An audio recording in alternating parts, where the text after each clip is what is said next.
Bom, agora vamos partir para o nosso último tema, mas é riquíssimo e eu quero que você abra bem os olhos para a gente caminhar disso. A mensagem do reino de Deus. Que história é essa de reino de Deus? O que tem a ver essa história de reino de Deus com a gente hoje? Então vamos caminhar um pouquinho para a gente não perder nenhum detalhe, porque esse assunto é fantástico. A importância é muito grande porque a gente vê como que essa mensagem do reino de Deus é central no ensino de Jesus. Ela é mencionada mais de 100 vezes em todos os 4 evangelhos. Jesus simplesmente abre a proclamação do evangelho com a frase falando que o reino de Deus está próximo nos 3 evangelhos sinóticos, Mateus, Marcos e Lucas. Ele abre de uma forma que as pessoas entenderam um pouco diferente do que a gente entende hoje. Quando a gente pensa hoje em reino de Deus, nós estamos pensando em uma coisa muito abstrata, mas naquela época as pessoas entendiam isso como uma coisa muito concreta. A chegada do reino de Deus é a derrota de Roma, é a expulsão de Roma e Israel reinando livremente a partir da Palestina sobre todas as nações, porque Yahvé iria voltar, iria sentar no seu trono no templo. Não tinha trono no templo, mas Deus ia dar um jeito ali de reinar a partir de Israel. E esse era o esperado Messias que viria.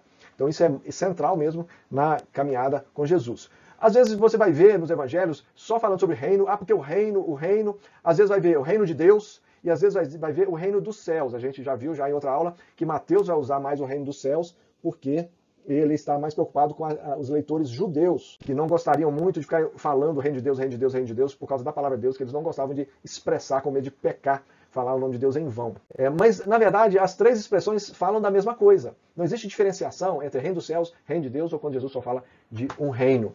Não é o reino de Deus não é territorial. Ele não é um lugar, ele não é lá, ali naquela geografia, não. A ideia do reino de Deus é onde Deus domina, onde Deus está reinando, onde as leis dos céus se fazem presentes e são vividas. Isso é o reino de Deus. Entrar no reino de Deus, tem uma expressão que Jesus usa algumas vezes, de entrar no reino de Deus, não significa ir para o céu. Entrar no reino de Deus é viver, não é morrer para o céu, não. Entrar no reino de Deus é viver debaixo do ensino das leis, daquilo que Jesus mostrou que é para viver. Onde o reino de Deus se faz presente, é isso que acontece.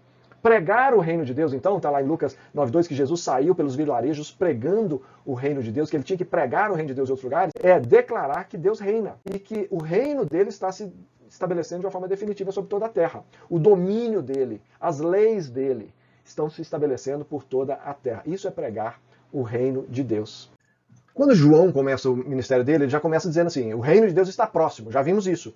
Quando Jesus começa o ministério, ele já decreta, o reino de Deus é chegado. E essa expressão é chegada é a mesma expressão que se usa quando, lá no grego, fala assim, fulano chegou, ele entrou dentro da casa, ele está no recinto, fulano chegou. O reino de Deus é chegado, está lá em Lucas 11 e Mateus 12. E essa ideia, então, quando Jesus começa a expulsar, lá em Lucas 11, começa a expulsar demônios, ele é acusado de usar o poder de Satanás. E ele devolve dizendo assim, olha, o reino dividido não subsiste.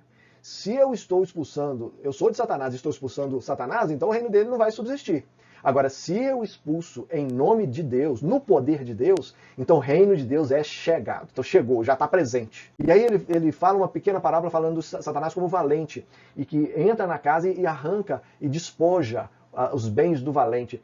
Que ele está dizendo assim, olha, Satanás pode ser o valente, mas eu sou o mais poderoso e eu vou arrancar de Satanás todo o reino dele aqui, eu vou tomar para mim, porque tudo é meu, os reinos são meus e eu vou tomar de volta para mim. E essa ideia do jubileu está presente, é o ano da libertação do Senhor. É o ano onde os escravos são libertados, são livres. E Jesus chegou para anunciar, quando ele leu o rolo de Isaías, ele está anunciando esse jubileu, o dia da vingança do nosso Deus. Essa é a ideia da chegada de Jesus. A vingança, na verdade, é ele trazer justiça. Então isso está envolvido nisso. Tem uma expressão lá em Lucas 17 que ela deixa uma pulga atrás da orelha de alguns. Quando diz assim, não, o reino de Deus está dentro de vocês.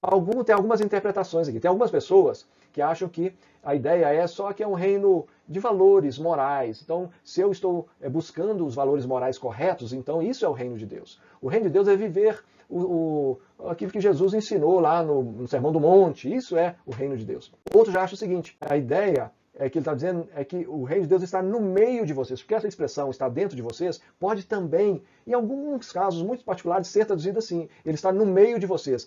É como se Jesus quisesse dizer assim, olha, não está só nas mãos dos fariseus, não. E ele está dizendo isso para os fariseus. Não está só na mão dos fariseus, não. Está no meio aí do povo. Pertence ao povo. Mas, na verdade, o número 3 aí é a ideia, talvez que a melhor interpretação disso.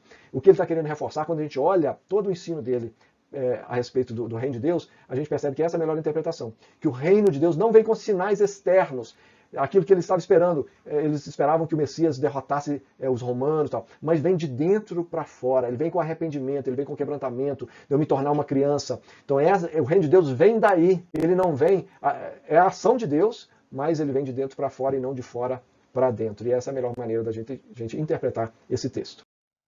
Bom, quais são então os sinais da presença do reino na nossa vida ou à nossa volta? A resposta ao evangelho é salvação. Mas a gente muitas vezes entende salvação como sendo alguma coisa distante. Mas salvação, ela é vivida na terra ainda. É tomar posse desse reino, é viver o reino, os valores do reino. Então Mateus 5,3 diz lá nas bem-aventuranças que o bem-aventurado pobre de espírito, os pobres de espírito, porque deles é o reino dos céus. Então a ideia aqui não é pobreza de espírito, igual a gente usa hoje. Falando, cara, pobre de espírito é pejorativo. Também não é pobreza física, falta de dinheiro. Pobreza de espírito é quebrantamento. É a pessoa saber que espiritualmente ela necessita de Deus. E essa é a porta de entrada para o reino dos céus. Não se entra, como dizem alguns, não se entra de cabeça erguida no reino dos céus. A porta é baixinha e a gente tem que entrar por ela se curvando, só com quebrantamento. Quando Jesus estava na casa do publicano Zaqueu, quando o Zaqueu diz assim que vai distribuir os bens dele aos pobres, devolver quem ele tinha roubado, Jesus diz assim, hoje houve salvação nessa casa. Seria mais ou menos dizer, o reino de Deus entrou nessa casa. Essa é a ideia. E quando ele está conversando com Nicodemos, ele usa 3 expressões diferentes. Ele usa ver o reino, entrar no reino e depois, João 3,16, receber a vida eterna. As 3 coisas são correlatas. Significam a mesma coisa. Você só vê o reino se você entra no reino. E quando você entra no reino é porque você recebeu a vida eterna. Tudo o mesmo pacote. Essa questão dos sinais da presença do reino está ligada à questão do Antigo Testamento. Jesus não veio trazer doutrina nova. A vinda do reino é a chegada da era messiânica. A era messiânica que havia sido prometida pelos profetas. Havia sido já anunciada pelos profetas. Por isso que Jesus diz, lá em Mateus 5, que ele veio para cumprir toda a lei e os profetas, que nada ia ser mudado. Ele chama os pecadores ao arrependimento, lá em Marcos 2,17. E, cumprindo Isaías, ele dá a sua vida em resgate de muitos. Ele vai falar isso em Mateus 20 e isso está profetizado lá por Isaías 53, lá no Cântico do Servo Sofredor. Então, esses sinais da presença do reino nada mais são que a chegada dessa era messiânica que já havia sido anunciada lá no Antigo Testamento. E os milagres vão testificar dessa obra messiânica. Isaías já havia dito que o Messias viria abrindo olhos dos cegos, os coxos iriam andar, os leprosos iriam ser curados. E é interessante que João Batista, quando está preso, e ele percebe que a coisa está ficando apertada para ele, a morte está chegando lá para ele, realmente chegou, ele manda seus discípulos perguntarem para Jesus, é você mesmo ou a gente deve esperar outro? A pergunta é você o Messias ou você é igual eu, só está preparando o caminho para outro ainda que está vindo? E Jesus vai e cura vários enfermos e fala para os discípulos de João Batista, volta lá e fala o que é que vocês viram aqui. O que Jesus está querendo dizer é o seguinte, olha, vocês estão vendo aqui os sinais do reino que chegou. Então pode falar com ele que sou eu mesmo. Não precisa esperar outro, não. Esses são sinais da presença do reino de Deus já naquela época.